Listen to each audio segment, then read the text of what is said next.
Okay, so what we're doing here today is going through the eye set process, the same thing that we have done when you come through your course. If you'll look up here, what you'll see, just like you did it when you came here on day 2 of your whitetail course, I've got the diagram already set in place. The eye's already been leveled. I used my flashlight to make sure that the eye was leveled. It's pretty close. And I've got all my lines drawn in there. And what we have here is we have our horizontal line. You'll remember that when you did your diagram. That horizontal line is what we line our pupil with. It also gives you back center of the eye back here. We have broken it into 3 parts, the eye into 3 sections, 1, 2, 3. And we had a start point, a stop point, and that way we could break down the sections a little easier. And so what kind of information do we get from this? From this diagram that we use for training, we get the high point of the upper eyelid, which is we call the pitch. And then, of course, we get from the outside of the horizontal line that we align the pupil with, we get that back center of the eye, which you'll know as an egg from your course. And then we've got the low point. The low point is anywhere between center and rear third. And you just have to check your reference, and you'll see it a little different from one individual to the other. And so what we're trying to do is establish some parameters there. So this is the diagram that we're going to use to set our eye. Now, obviously, I do this a little bit differently when I'm doing my own day-to-day work. And I know some of you have come through and done intermediate or advanced courses, and you do things a little bit different. But this is basically a way for us to learn how to do it and then establish some consistency in it. So I'm going to start with as you'll recall from your course, my Tic Tacs. I've already got them pre-rolled out here. I'm going to have to break this bag to get in here to them. And we have, you'll recall we called this a Tootsie Roll, okay? And I'm going to roll this Tootsie Roll out into a slug. We have 2 Tootsie Rolls, 3 Tic Tacs. First thing I'm going to do is I'm going to roll them out into slugs. This is always a joke. I'll tell you why. Because I've just rolled it out into the slug, and y'all know that don't look like no slug. But that's what we're going to call it. I'm going to roll them both out. That clay's a little bit soft. We're using water-based clay. Critter clay is ideally what we use when we do our eye work. And got me a couple of little Tic Tacs here. And I'm going to start with this first Tic Tac, and I'm going to place it into the front corner of the eye. Just right there where the caruncle's going to be. It just gives me a base of where that caruncle skin's going to lay. Okay, we know that the caruncle is that little triangle area in the front corner of the eye, and the caruncle itself is what's contained within that triangle. The triangle itself is the descension of the upper eyelid into the lacrimal crease, and the ascension of the lower eyelid, where the two come together in the lacrimal crease. And then, of course, that caruncle points to, spills out, creates the lacrimal crease, which descends down into the preorbital gland, or the lacrimal gland there here in the front.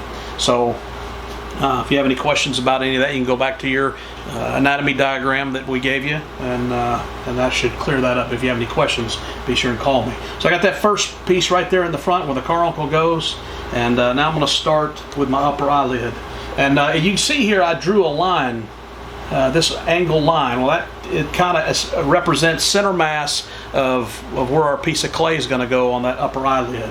And you also remember too that we use these defined cornea eyes, and there's a little flat spot up there on the top. There is a left and a right eye that you get from that pair. Not all eyes on the market are like that, but this one really helps you to identify where the top of the eye is, and in which direction the cornea needs to face. The fat end of the egg, that's the cornea, is the egg, and the fat end of the egg is always forward. The small end of the egg is always rearward. Remember that?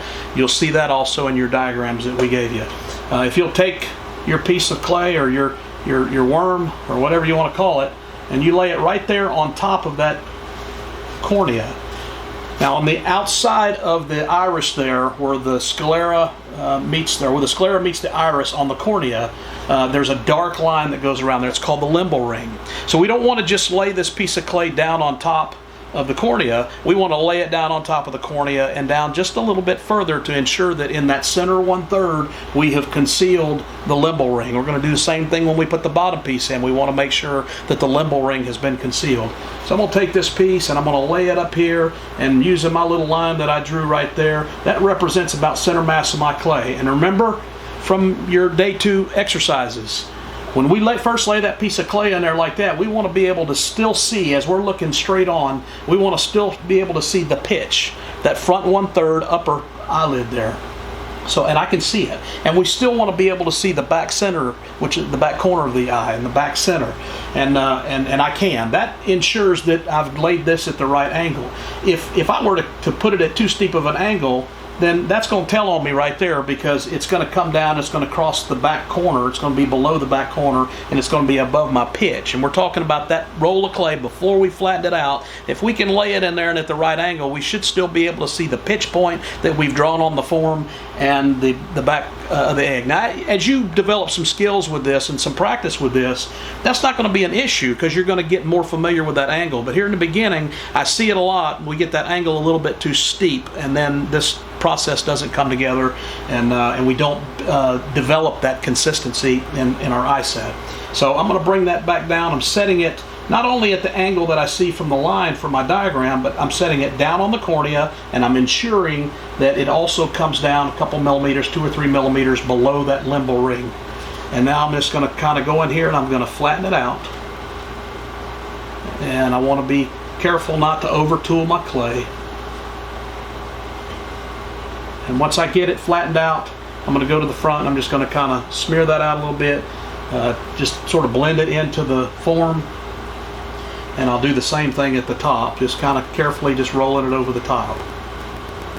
And I'm going to take a little bit of water and put on my fingers here, just so I can tool it out. It's going to tool in really, really nicely. That's not a lot of clay. I mean, it's a Tootsie Roll size, and I took off probably 1/3 of it in that process. Now you look, it looks like a nice clean hood over the top of the eye. And just to make some checks, I've got a straight line, and I'm still above my back corner, where the clay meets the back of the form. I'm not too worried about this portion anymore, because I had to bring it up into the brow. And here's another thing, and I've pointed this out in the course. I see a lot of clay work being done where they push a lot of clay up onto the brow.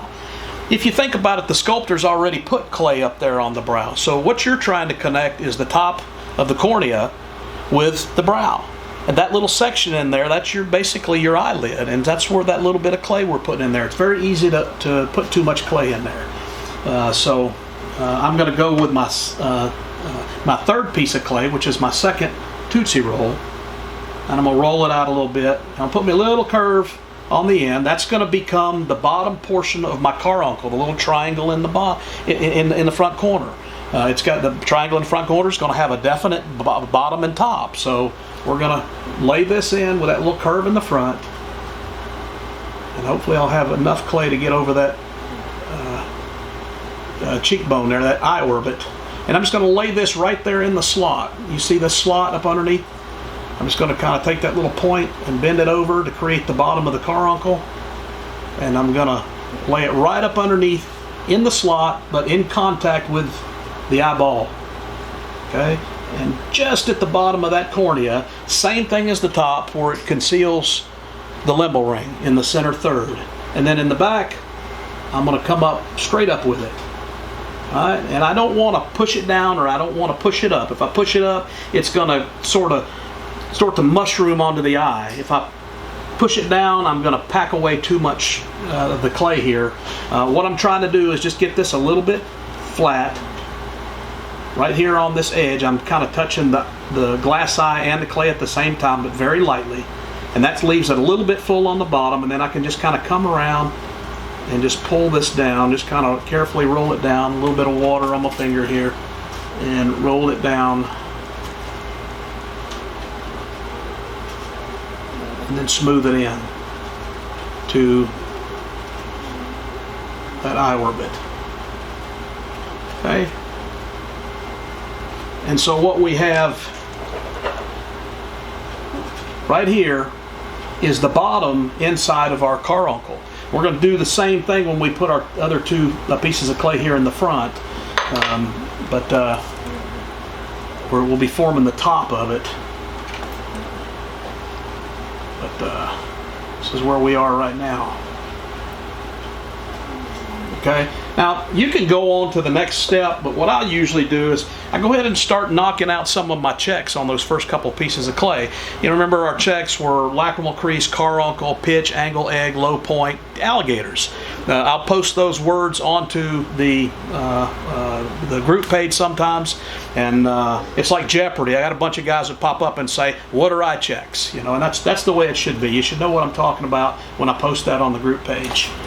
And but I'm going to go ahead and knock out a couple of those checks just to sort of start bringing everything in at this point. I need to create an egg in the back. You remember from your diagram the things we're looking at. We can't check the pitch yet, but angle, egg, and low point, we can do those checks now, at least initially. So my angle is probably still a little shallow. It needs to be a little bit steeper in order to create that egg shape in the back. Look at your diagram. I'm going to inlay that diagram, it needs to be an egg shape in the back, on the back side of this cornea. So that means this has got to come down, and I think this probably right here has to come up a little. So I'm going to push it down just a little bit, and I'm going to start to introduce that egg shape. So that means bring it a little pointed in the back there. Clay seems to be a little bit mushy.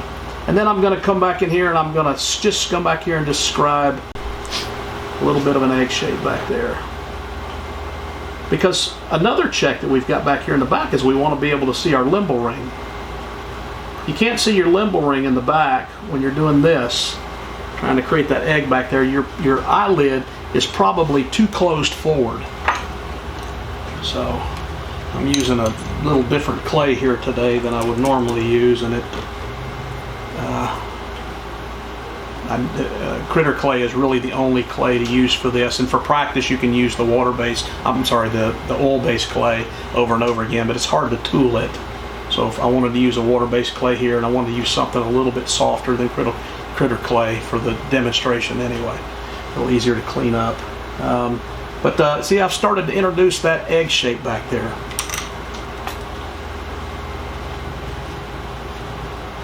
And we don't want this, if we were to look at this from the front and see that it's concave, meaning curved inward, then we'd need to put a little more clay there and fill that out. If it's too convex, coming too far out, curving too far out, then we might need to shave some of it.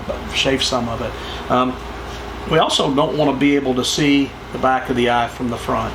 So there's a couple of checks that we can do. Even at this point, we can kind of go around and check and look at it from this angle and determine whether or not we're far enough forward. I'm going to put my flashlight on it.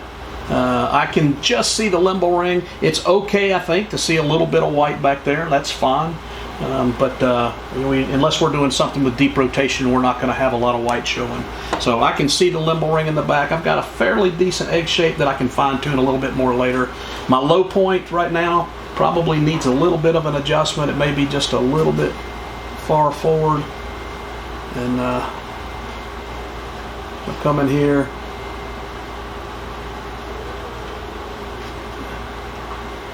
And bring it into the center or rear third. And then I'll try not to wet this out too much, but get it cleaned up for you a little bit here. Okay, so now I think we've got a good low point. It's about center, maybe a little bit rear of center. The big deal with that was to make sure that the other side is in the same place for symmetry's sake. All right, we're going to take our next tic tac now, and that tic tac needs to go basically up inside that hood up top there.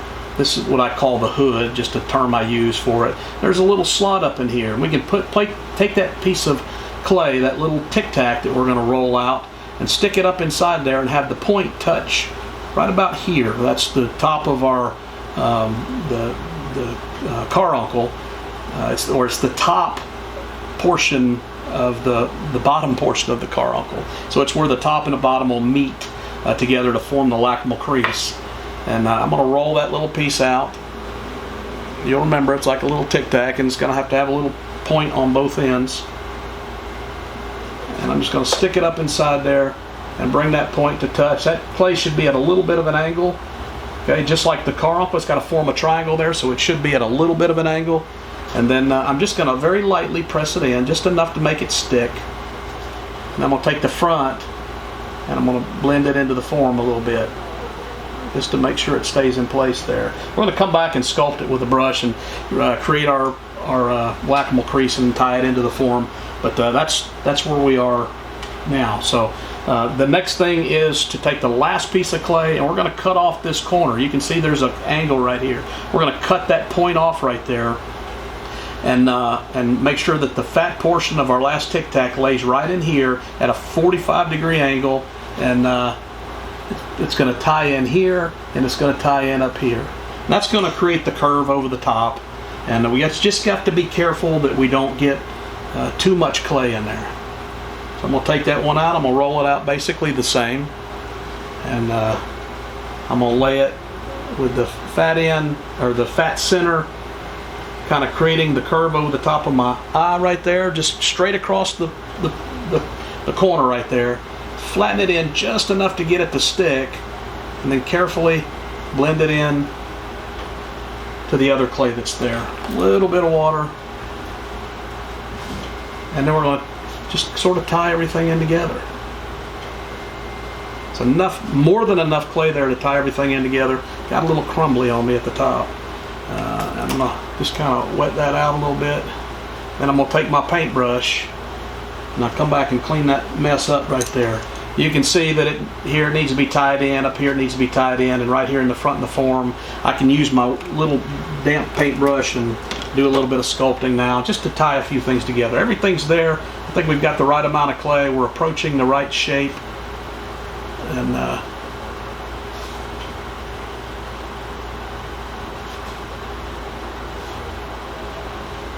tying that off into the front of the form, creating our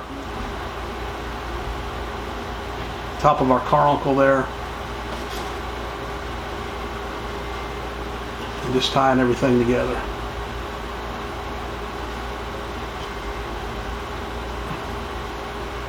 And I said I used a different type of clay, and I did.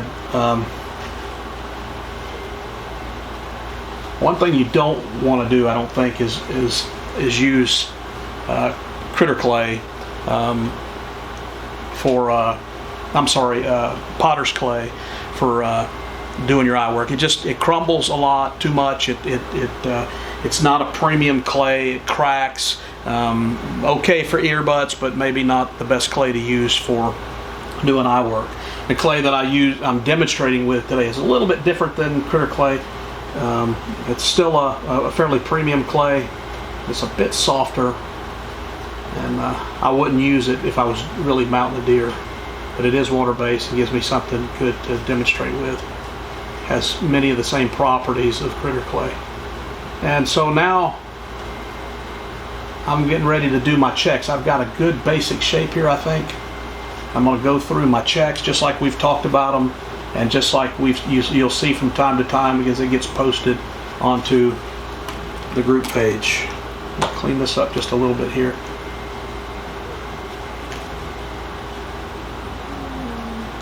Prefer to have just a little bit more of a flat angle there.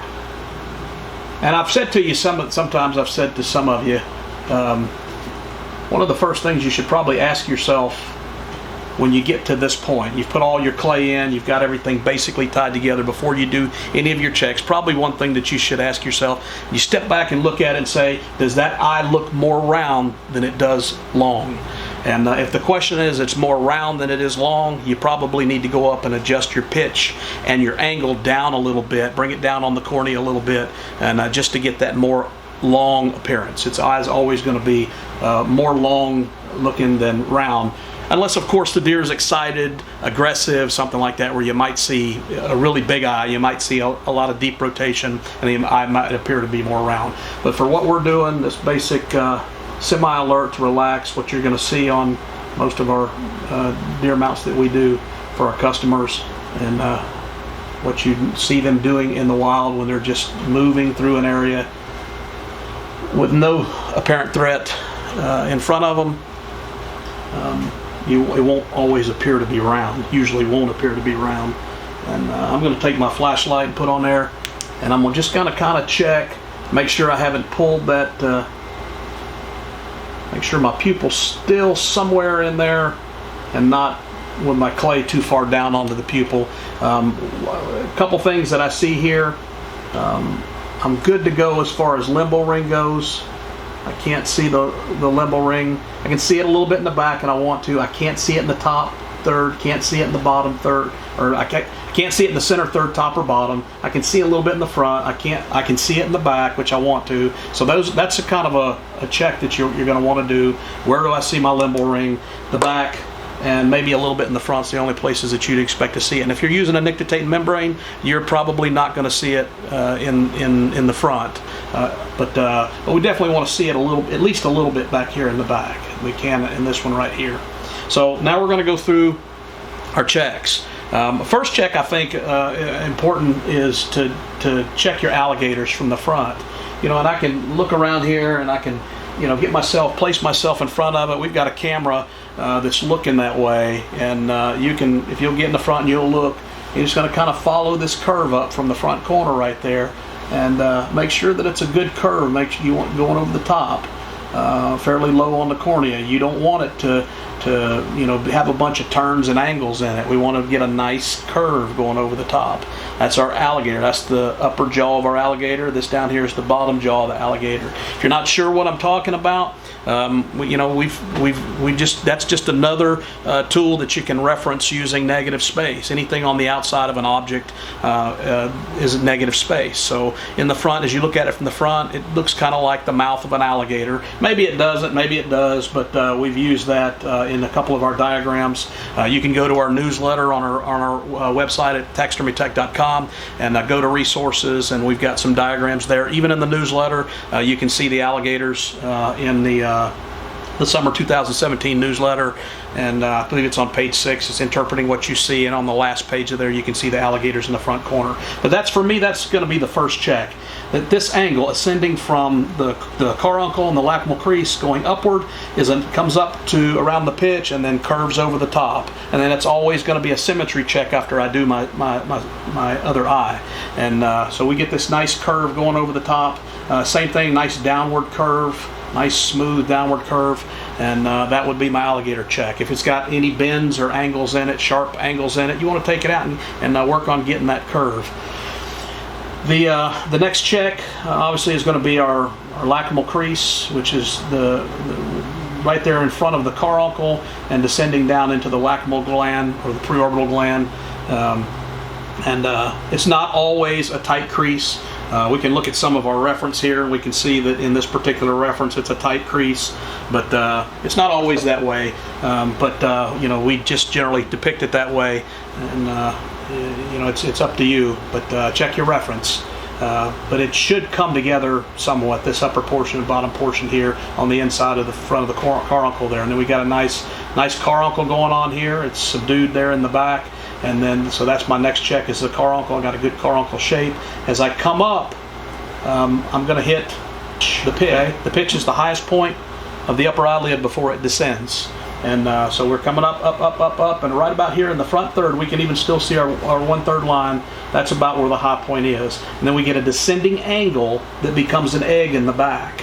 And in the back of the egg, we can see our limbo ring, and we come on around. We got a nice clean curve till we get to a point somewhere center or rear third, which is our low point of our lower eyelid, and then ascending back up to the carbuncle and into the lacrimal crease and down into the preorbital gland. So that's pretty much our checks right there. And if you can do that with one eye and then turn around and do the same thing with the other eye. Work both eyes independently of one another, and then get in the front, check your alligators, do all your checks on each eye independently, and then work out any symmetry problems you see. A couple of things that you can do to check the angle of the alligator here in the front is take you a pen, and we'll just kind of take this just to kind of show you and stick a pin down into the clay and let it ride the front of that, the first portion of the ascension of that angle before it curves.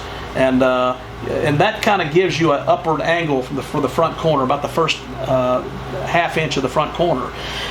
If you put it in on the other side, and when you look at it from the front, if they're not ascending at the same angle, then of course you've got something wrong. One eye is going to end up looking more closed than the other. This is just little tricks that you can check your work, checking those angles in the front. But the main thing is that our angles, our alligators, look the same. So you got to be checking reference. Make sure you're checking your reference. It's nice to have some of this three-dimensional reference. You've got plenty of two-dimensional reference on Google Images. Pull up white-tailed deer eyes. There's a lot of it there. I can tell you 30 years ago it didn't exist, and not in the way that we have it available today. So use it. Make sure you're using reference. As always, if you have any questions or if there's something that I missed here that you want to discuss, please you can send me an email, ken@taxidermytech.com. You can go through our website, send me a message. You can call me, you can text. All of you have my cell phone number, 850-544-7865. And of course you have our shop line. So please call me if you have any questions. Send me a text message. If I can't stop and talk to you then, of course, we'll set up a time to talk later. I hope this was helpful for you. We got a couple more videos that are going to be coming. We're going to be doing more videos throughout the year. And we'll hope you hang in there with us. Thanks.